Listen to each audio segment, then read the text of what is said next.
هیچ وقت وارد خونه ای نشین که میدونین تو اون خونه ماورطبی وجود داره، چون تاوانشو با جونتون پس خواهید داد.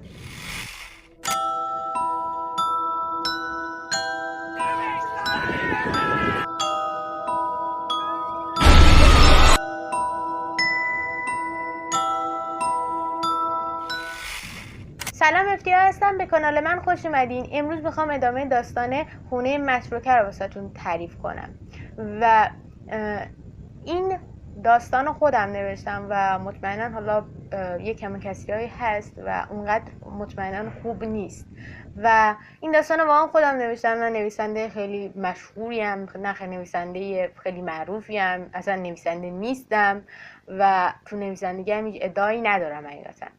و اگر حالا چیزی کم بود و اینا شما ببخشید، چون دیگه واقعا میدونین دیگه نویسنده واقعا بزرگی نیستم و نویسندگی حالا نمی کنم و همینو واسه دل خودم و دل شما نوشتم.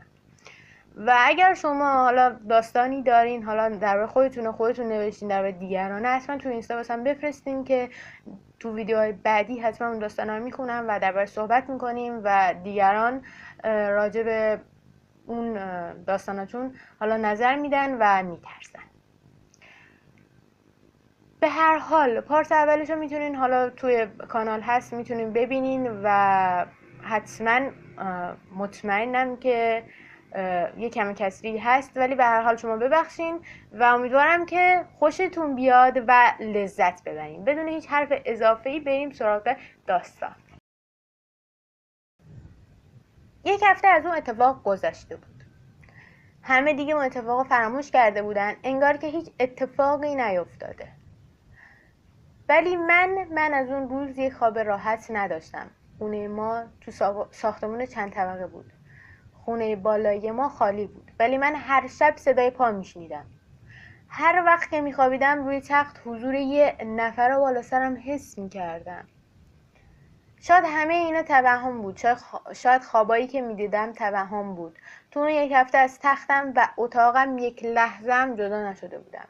میترسیدم از اتاقم برم بیرون و مامانمو تیکه تیکه شده روی میز آشپزخونه ببینم.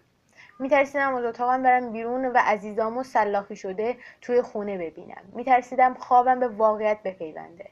داشتم دیوونه میشدم. قطعاً داشتم دیوونه میشدم. یاسی و روزی چند بار به من سر زده بودن.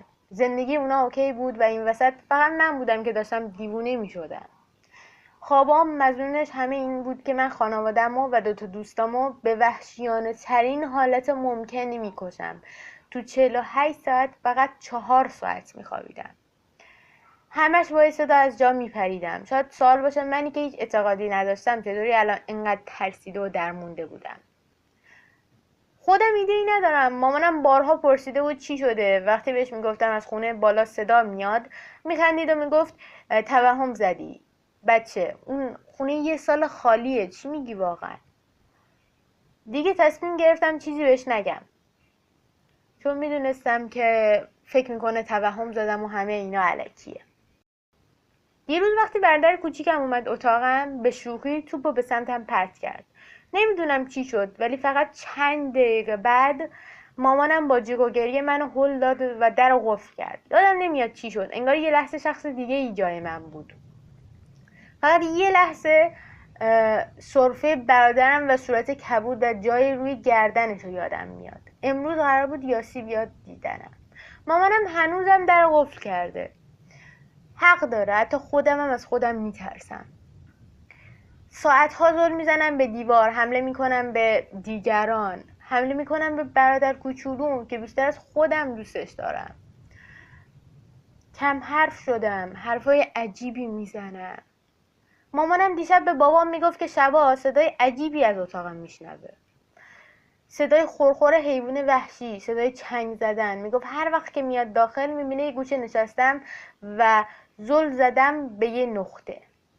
جالب اینه که اصلا یادم نمیاد که شبا چی میشه، فقط انگار جسمم اینجاست و روحم جای دیگه. همشون صدا که گفته بود همتون میمیرین تو ذهنمه. همش تو بیداری کابوس میبینم، انگار جسمم دست خودم نیست. یاسی اومده، روزی هم همینطور. روزی هم با خودش آورده. شاید این اتفاق واسه یه آدم ترسو باید میافتاد، نه من. مامانم در باز میکنه و با ترس و لرز توضیح میده که مراقب خودشون باشن. یادم نمیاد کی لباسمو عوض کردم، ولی لباس دیشبم دم در حموم اتاقمه و یه لباس سفید بلند تنمه. یادم نمیاد لباس سفید بلند داشتم یا نه. یادمه که محلی‌ها میگفتن روح دختر بچه‌ای هم که تو این خونه بوده آخرین بار یه لباس سفید بلند پوشیده بوده. جالب اینه که حتی یادم نمیاد کی موهامو کوتاه کردم. اصلا من کوتاه کردم؟ خانواده‌ام که در قفل کردن. من عاشق موهامم، پس قطعا من این کارو نمی‌کنم. و خانواده‌ام هم که بالاخره در قفل کردن، چجوری میخوام بیام موهامو کوتاه کنن؟ فکر نکنم کار من باشه. وقتی به خودم اومدم دیدم کلی مو کف حموم ریخته و تو دستم یه تیغه. کف دستم همه خونی بود، ولی سوزشی رو حس نمی‌کردم. با تیغ موهامو کوتاه کرده بودم. محلی‌ها میگفتن آخرین بار موهای دختر بچه رو کوتاه کرده بودن. دختر بچه انقدر جیغ و فریاد زده بود که پنجره از صدای جیغش به لرزش در اومده بود. ولی از نظر من باز هم اینا همه توهمه. با اینکه این همه دردسر کشیده و کمخوابی، کلی حس بد، حس دیوونه شدن، باز هم میگه اینا همه توهمه. من بازم اینا رو باور ندارم. با اینکه این همه بلا سر من اومده بود.